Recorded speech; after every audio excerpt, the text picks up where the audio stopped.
Islamic videos کے لیے ہمارے چینل کو سبسکرائب کریں، ویڈیو کو لائک کریں اور شیئر کریں۔ جزاک اللہ۔ وابنه الغوث الأعظم الجيلاني الغوث الورى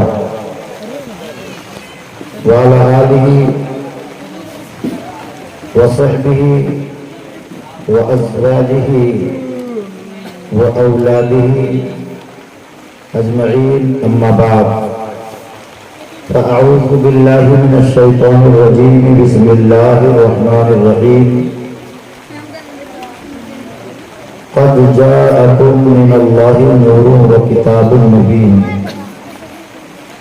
آمنت بالله صدق الله مولانا العظيم، وبلغنا رسوله النبي الأمين المكين الرؤوف الكريم، ونحن على ذلك لمن الشاهدين والشاكرين، والحمد لله رب العالمين، آمين إلى يوم الدين۔ آپ سبھی حضرات جو اس خراب موسم کے باوجود دل جمعی کے ساتھ بیٹھے ہیں، یہ بیٹھنا اور محبت کے ساتھ سننا یہ اس بات کی غمازی کر رہا ہے، اس بات کی طرف اشارہ کر رہا ہے کہ آپ اہل فہم اور اہل محبت ہیں۔ خدا تعالی ہماری آپ کی سب کی محبتیں عید میلاد النبی سے قائم و دائم فرمائے۔ قبل اس کے کہ آیت مطلوبہ کی روشنی میں تھوڑی دیر گفتگو ہو، آئے ہم اور آپ مل کر عقیدت و احترام کے ساتھ والہانہ وارفتگی، قلب کی شیفتگی اور شگفتگی کے ساتھ نبی پاک صلی اللہ علیہ وسلم کے دربار میں درود و سلام کا ہدیہ بآواز بلند پیش کریں۔ اللہم صلی علی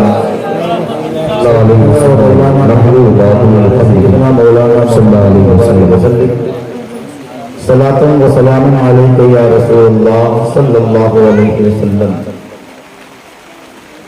آمد رسول کے جشن میں ہم اور آپ بیٹھے ہوئے ہیں۔ صبح طیبہ میں ہوئی بڑھتا ہے باڑا نور کا، صدقہ لیں نور کا، بہایا ہے تارا نور کا۔ میں گدا کو بادشاہ بھر دے پیالہ نور کا، نور دن دونا تیرا دے ڈال صدقہ نور کا، اور تیری نسل پاک میں ہے بچہ بچہ نور کا۔ تو ہے عین نور تیرا سب گھرانہ نور کا۔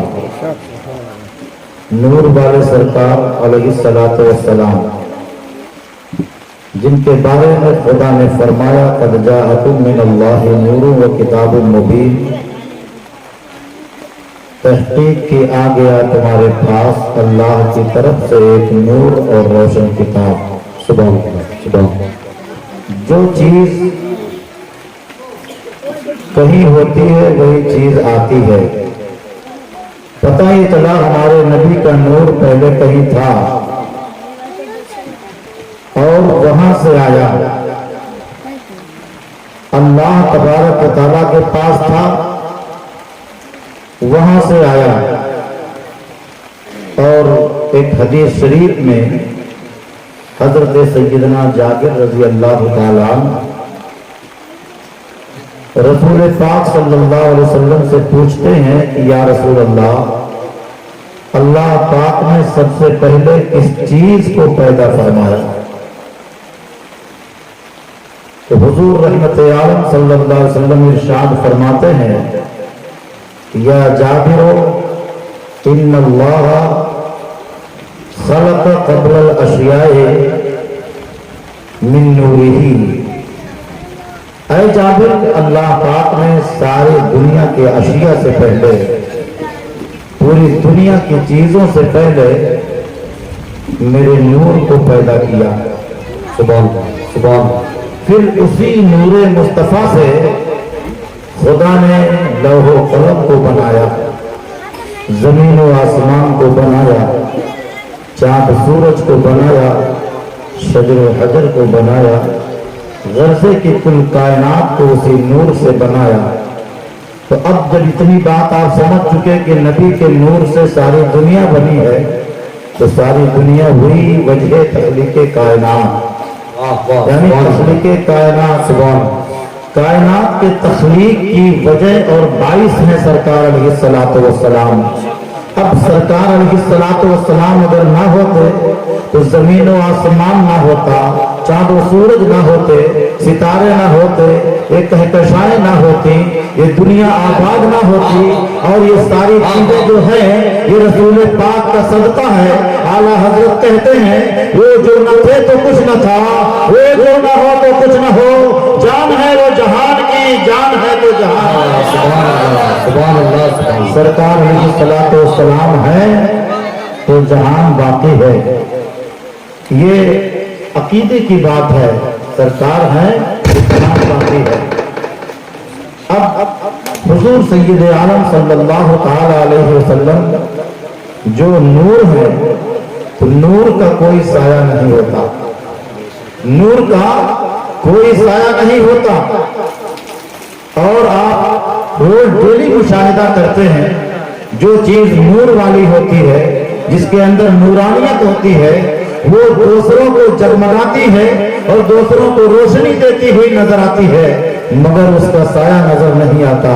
یہ جتنی لائٹیں لگی ہوئی ہیں ان لائٹوں کا سایہ نہیں ہے، آپ کا سایہ موجود ہے، کرسیوں کا سایہ موجود ہے، یہ پیڑ پودے کا سایہ موجود ہے، لیکن اس لائٹ کا سایہ موجود نہیں ہے۔ پتہ یہ چلا جو نور ہوتا یہ بھی نور ہے، اور جو نور ہوتا اس کا سایہ نہیں ہوتا ہے۔ حضور رحمت عالم صلی اللہ علیہ وسلم کا سایہ نہیں تھا، نہ سورج کی روشنی میں آپ کا سایہ دکھتا تھا، نہ چاند کی چاندنی میں سایہ دکھتا تھا۔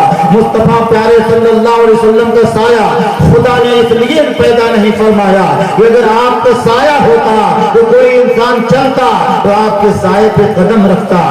اللہ کو منظور نہیں تھا کہ میرے محبوب کا سایہ ہو اور کسی انسان کا قدم میرے محبوب کے سائے پہ پڑے۔ اللہ نے اپنے محبوب کو کس قدر پیار و محبت میں پیدا کیا۔ حضور سید عالم صلی اللہ علیہ وآلہ وسلم کے تعلق سے آپ کے زمانے مبارکہ میں آپ کے خدمت بابرکت میں رہنے والے ایک شاعر جن کا نام حضرت حسان بن ثابت رضی اللہ تعالیٰ عنہ،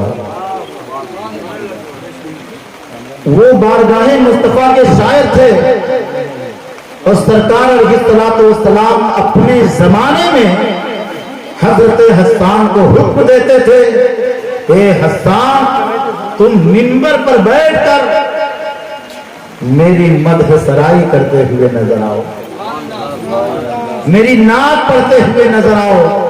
تو جب آپ منبر پر بیٹھنے کے لیے آگے بڑھتے تو سرکار علیہ الصلوۃ والسلام اپنی نورانی چادر اس پہ بچھا دیتے۔ اس کے بعد حضرت حسان اس منبر پہ بیٹھ کر سرکار کی تعریف کرتے، تو سرکار کی تعریف یعنی مدح سرائی اور مدح سرائی، سرکار کی نعت پڑھنا حضرت حسان کی سنت ہے، اور نعت سننا سرکار کی سنت ہے۔ آپ نے کتنی نعتیں سنی ہیں اور آپ کے قلوب و اذہان منور و مجلہ ہوئے، پاکیزگی پیدا ہوئی شورا اسلام اور نعت خانہ مصطفیٰ کے نعت کو سن کر کے۔ حضرت حسان بن ثابت رضی اللہ تعالیٰ عنہ یہ کہتے ہیں وَأَجْمَلُ مِنْكَ لَمْ تَلِدِ النِّسَاءُ، یعنی یا رسول اللہ صلی اللہ علیہ وسلم آپ سے زیادہ حسین دنیا کے کسی ماں نے بیٹا پیدا کیا ہی نہیں۔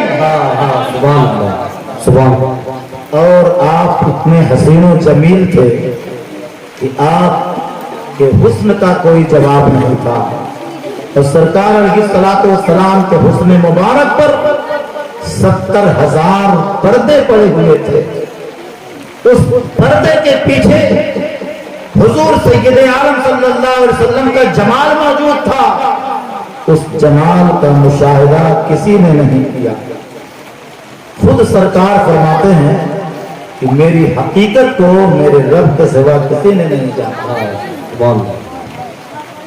حضور سید عالم صلی اللہ تعالی علیہ وآلہ وسلم کا جو ظاہری نور تھا، اس نور کی کیفیت آپ ان الفاظ میں سنیں کہ حضرت جابر رضی اللہ تعالی عنہ عرض کرتے یا رسول اللہ، آپ کا چہرے پاک اتنا حسین و جمیل ہے کہ جس طریقے سے زمین پہ رکھے ہوئے برتن میں آسمان کے سورج کو لوگ دیکھتے ہوئے نظر آتے ہیں، ایسے آپ کے گال مبارک میں آسمان کا سورج تیرتا ہوا نظر۔ سبحان اللہ، سبحان اللہ، اتنے حسین و جمیل تھے، آسمان کا سورج اتر آتا تھا۔ سرکار علیہ الصلوۃ والسلام اتنے حسین و جمیل تھے، آپ کی نور کی شعاؤں سے سورج کو روشنی ملی، چاند کو روشنی ملی، کہکشاؤں کو روشنی ملی، ستاروں کو روشنی ملی، دنیا کو روشنی ملی، اور جن جن کو روشنی ملتی گئی اس زمانے میں ممتاز ہوتا گیا۔ رسول پاک صلی اللہ علیہ وسلم کی نورانیت کا عکس جس پہ پڑ جایا کرتا تھا وہ انسان ممتاز ہو جاتا تھا، وہ شے ممتاز ہو جایا کرتی تھی۔ رسول رحمت صلی اللہ علیہ وسلم کے نور کا صدقہ ہے کہ یہ سورج نے پایا کہ جو سورج چمک رہا ہے، آج سورج کی تابانی کے سامنے انسان، کوئی انسان جب سورج کو دیکھتا ہے تو دیکھنے کے ساتھ ہی اس کی آنکھیں خیرہ ہو جاتی ہے، آنکھوں کا نور چند لمحے کے لیے ختم ہو جاتا ہے، اندھیرا نظر آتا ہے۔ تو سورج کی تابانی کی کیفیت کا جب یہ عالم ہے جس نے صدقہ لیا ہے حضور کے حسن سے نورانیت کا، اس کو جب کوئی انسان دیکھتا ہے تو اس کی آنکھیں خیرہ ہو جاتی ہے اور روشنی تھوڑی دیر کے لیے ختم ہو جایا کرتی ہے، اندھیرا چھا جاتا ہے۔ تو جب سورج سے آنکھ ملانے کے معاملات اس طرح ہے کہ انسان کی آنکھیں خیرہ ہو جاتی ہے، تو رسول رحمت صلی اللہ علیہ وسلم سے تو جو لوگ دیکھتے ہوں گے ان کی آنکھوں کی کیفیات کا عالم کیا ہوگا۔ رسول پاک صلی اللہ علیہ وسلم کی اصلی صورت کسی نے دیکھا ہی نہیں۔ حضور رحمت عالم صلی اللہ تعالی علیہ وآلہ وسلم کے رخ زیبا کے تعلق سے کسی شاعر نے کیا خوب کہا ہے، یا رسول اللہ تمہارے حسن کی تصویر کوئی کیا کیا کھینچے، نظر ٹھہرتی نہیں عارض منور پر۔ سبحان اللہ، سبحان اللہ، واہ واہ۔ حضور سید عالم صلی اللہ علیہ وسلم کے چہرے پاک پر کسی کی نظر نہیں ٹھہرتی۔ رسول کی محفل ہے، عید میلاد النبی کی محفل ہے۔ حضور سید عالم صلی اللہ تعالی علیہ وسلم کی پیدائش جس حیات کے ساتھ اور جس حیثیت سے ہوئی، 1,24,000 کم و بیش پیغمبران اسلام، رسولان نظام دنیا میں تشریف لائے، لیکن کسی پیغمبر کی، کسی رسول کی اس طرح سے پیدائش نہیں ہوئی جس طریقے سے ہمارے سرکار پیدا ہوئے۔